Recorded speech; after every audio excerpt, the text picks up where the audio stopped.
Hi, this is Matt Donegan from Business Spotlight. I'm here with James from Cleanige. James, tell me about you. Tell me about your business.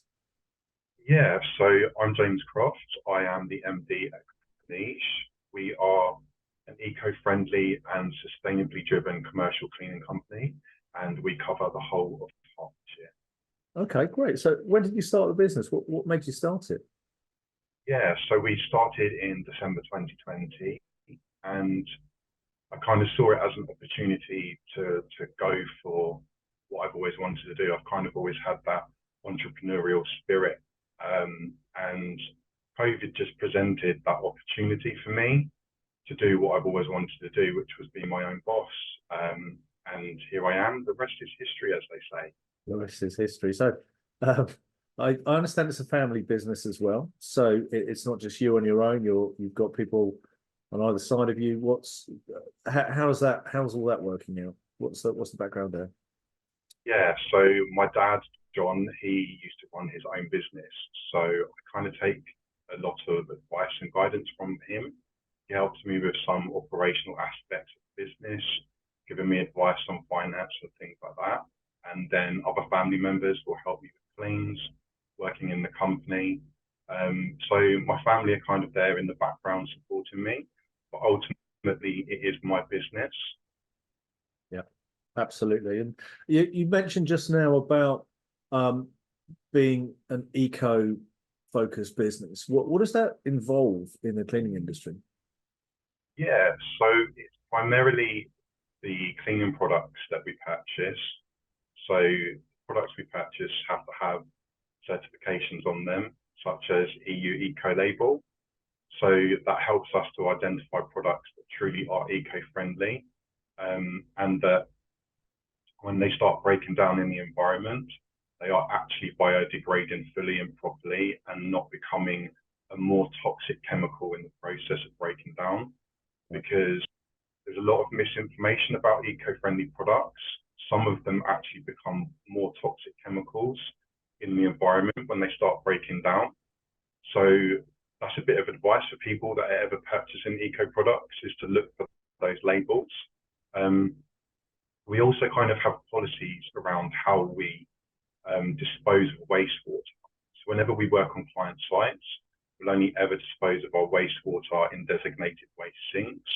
This is to make sure that all that water and those chemicals are not going back into rivers and lakes and riverbeds.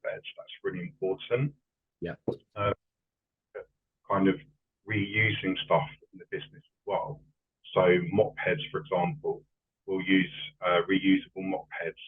Our cloths are washed, we reuse those. So it's kind of looking at all aspects of the business and how we can be more sustainable. That's great. So you've drilled into a niche. I haven't seen too many businesses in the cleaning industry that seem to have embraced that niche as much as you guys have. Are you finding that your clients are receptive to developing this offering, or are they still just trying to get the best deal for themselves? How is it out there at the moment? So I think that more clients are embracing the eco-friendly side of things. I think that people and buyers just in general are becoming more conscious of the purchases that they make. Now, a lot of tenders will actually require cleaning companies and other contractors to be sustainable. So that's going to become a bigger thing in contracts. Right. So that's one of the reasons why I wanted to focus on being eco-friendly and sustainable, because obviously I'm passionate about that anyway. Right. Climate change is the real deal, and all of us have to do our part in combating it. So, but yeah, definitely clients are more inclined to purchase from contractors who are eco-friendly. Excellent, excellent. And did you come to this decision about delivering in this niche through a passion for sustainability, or did you see, or was your prime motivation more aligned to the fact that you saw a market opportunity? I think I've always been passionate about recycling and doing good things for the environment. I've always been passionate about animals and nature in general. So it kind of just aligns with who I am as a person, as opposed to being a marketing gimmick. Yeah. So yeah, for me, it's who I am. Yeah, integral to your values. It's part of your purpose, which is authentic and very important inside a business. So what's so let's talk about your business journey. How's it been? So you've been running the business for around about 3 years. What's the business journey been like? Has it been jumping over hurdles? Has it been have you been a rocket ship? What's the journey been like so far? It hasn't been a rocket ship. It's been steady. I started cleaning domestic properties across Hertfordshire, and then about a year ago, I made the transition to become fully commercial cleaning. So it's slow and steady, and for me, I think that's a good thing. I'd rather grow at a steady pace than a pace where I can't control the quality of my work. That's really important. I'd rather put quality work out there as opposed to having lots of work. So yeah, growing at a steady pace. I've doubled my revenue in year 2 accounts, so that's a good sign. So 30k in year 1 with profit, and then year 2, I'm now at I've just about hit 60k in revenue in year 2 accounts. So for me, double my revenue in year 2, that's a really good sign. Yeah, absolutely. That's good. That's well, obviously 100% growth, but outside of that, I mean, it shows you're going in the right direction. You're happy with your growth. That's brilliant. So, what's the lessons that you've learned in the last 3 years? Is there a big lesson you've learned in particular?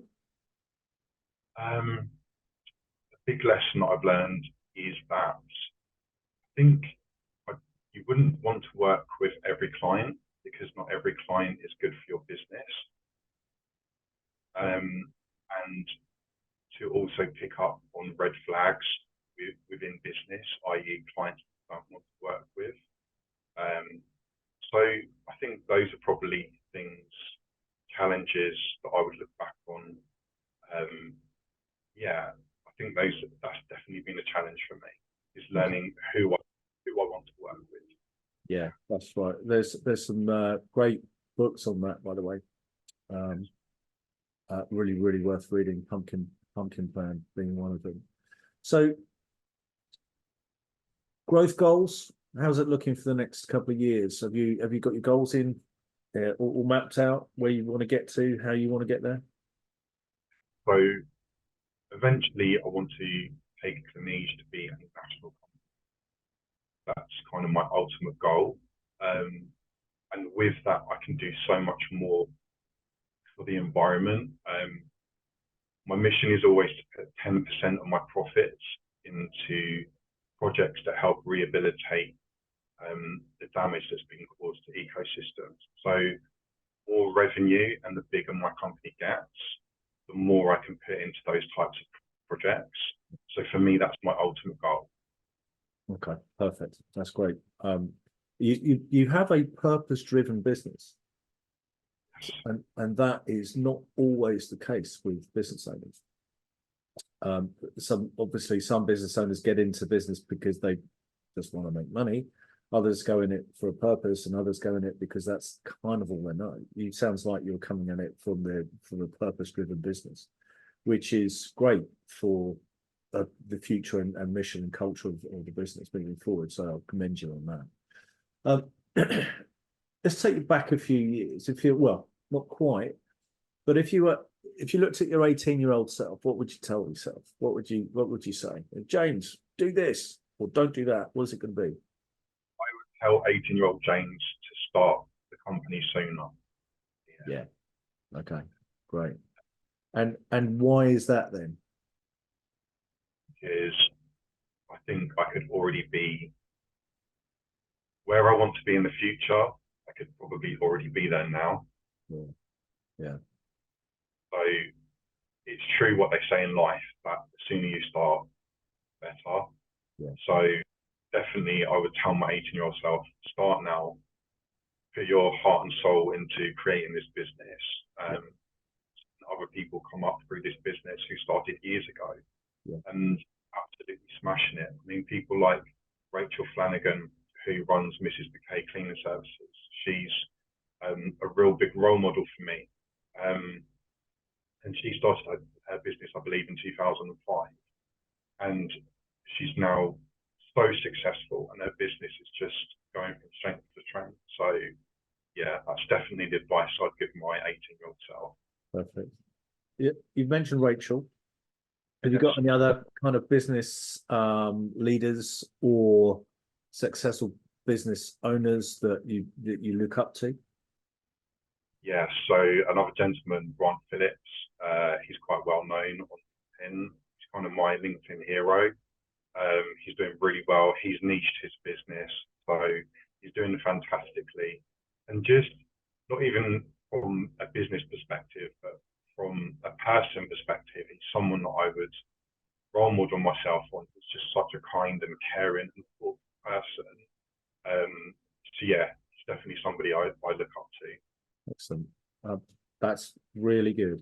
I really like the fact that you've got your, I wouldn't call them heroes, but you've got people that you look up to that seem to have the right values for you. Yeah, I mean, I would call them heroes because to me, they're a hero. Whether other people view them as that, that's not really up to me. But from my perspective, they're doing great things in the industry, and that's really important. Yeah. I have to say, there's a lot of authenticity that comes out in what you're saying. You're not doing this just to build a big business, are you? You've got some purpose behind what you do. You've got a reason for doing what you're doing. Yeah, absolutely. I think I combine everything into a singular vision and mission. That is, through the business, I can grow myself as a person. I've got other role models to look up to. I'm here to help the environment. I'm here to change the perception of cleaners and the cleaning industry.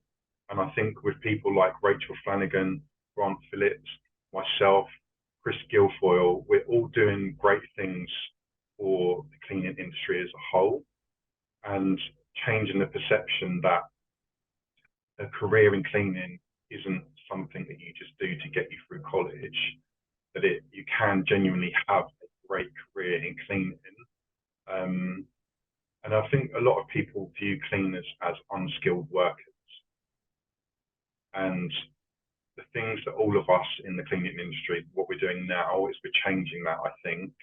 And I'm really excited to see those changes come to fruition. Right. I think we've got to go yet, but yeah. Excellent. That's really exciting to hear. You really are a man on a mission.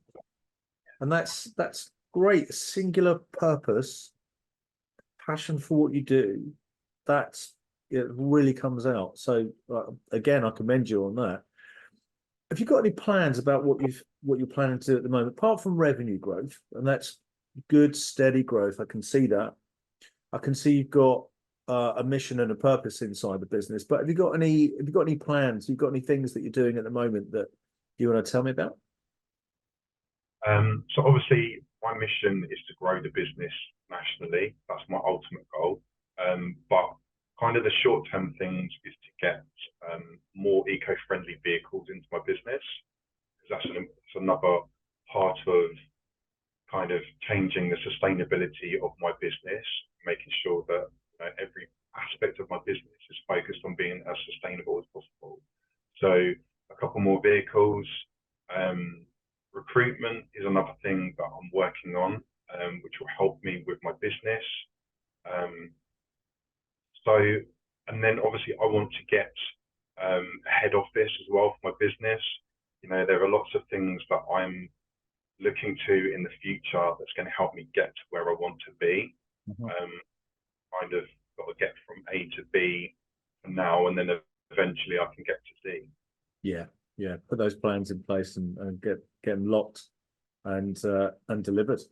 Well, I think you'll do that. It really looks like your path is mapped out, or you're mapping your path, and you're going to deliver it.